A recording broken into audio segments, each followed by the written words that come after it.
The truth they've hidden for centuries is right in front of our eyes, and yet the masses still worship these parasites. The so-called royal families of the world, from Britain to Belgium, from Monaco to the Netherlands, are not what we've been told they are. They're not symbols of tradition. They're not guardians of culture.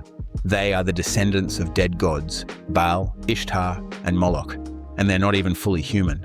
Their bloodlines stretch back through the ages, through every war, every empire, every so-called revolution. These people have ruled in secret, manipulating bloodlines to maintain their power and control. It's no coincidence that ancient depictions of gods like Baal, the bull-headed child devourer, or Ishtar, the androgynous goddess of inversion and war, align perfectly with the symbols and rituals we see in elite society today.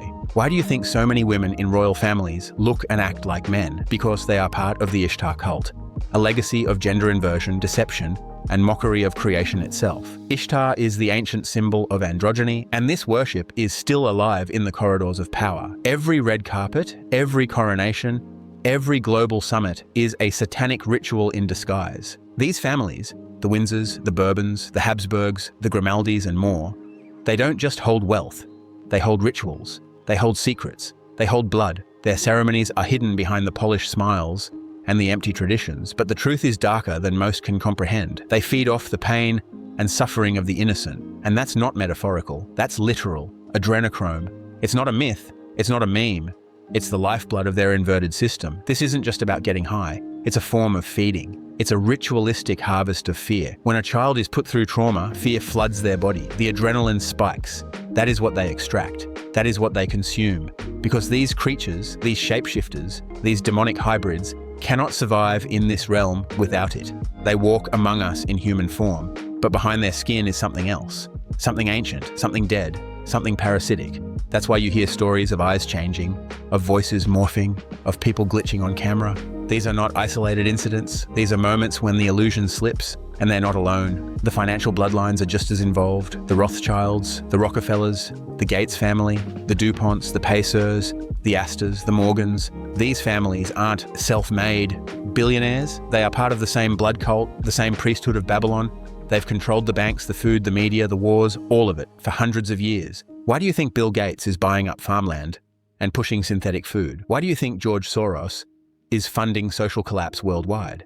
Why are the Rothschilds embedded in every global banking system? It's not about money, it's about domination. It's about feeding the system that feeds them. Their goal is simple: invert everything. Turn man into woman, turn child into commodity, turn nature into technology, turn truth into lies, and above all, turn fear into food. Because fear is their currency, it is their energy source, it is their addiction. Every war, every school shooting, every natural disaster pumped out by HAARP and other secret tech, it's all designed to generate fear. That's why the media runs 24/7 terror porn. That's why the entertainment industry is dripping with symbolism. The one eye, the checkerboard floors, the hidden triangles, the owls, the Saturn rings, all of it is a wink to the initiated and a weapon against the asleep. They've made it so that the world's most powerful institutions, the UN, the WHO, the Vatican, the World Economic Forum, are nothing more than fronts for this ancient cult. Ritual abuse networks have been exposed time and time again, yet nothing ever happens. Why? Because the people investigating them are part of it. The police, the courts, the intelligence agencies, all compromised, all controlled. And through it all, they still expect us to bow, to clap at their fake weddings, to cry at their fake funerals, to line the streets with flags as they drive by in their blacked-out limos. But they are not royalty, they are predators, parasites wearing pearls. The time has come to expose the truth. These entities, these families, these hybrid demons, they are not our leaders, they are not our betters, they are not human, and they never were. They are the remnants of a fallen race, a priesthood of perversion, a cabal of shape-shifting vampires feeding off the fear and innocence of this world. And if we don't wake up, if we don't pull the curtain back once and for all, they will drag this world even deeper into inversion, into decay, into hell on earth. No more worship, no more silence, no more denial. It's time we call them what they really are: monsters in crowns, demons in designer suits, the legacy of dead gods pretending to rule the living. And their time is running out.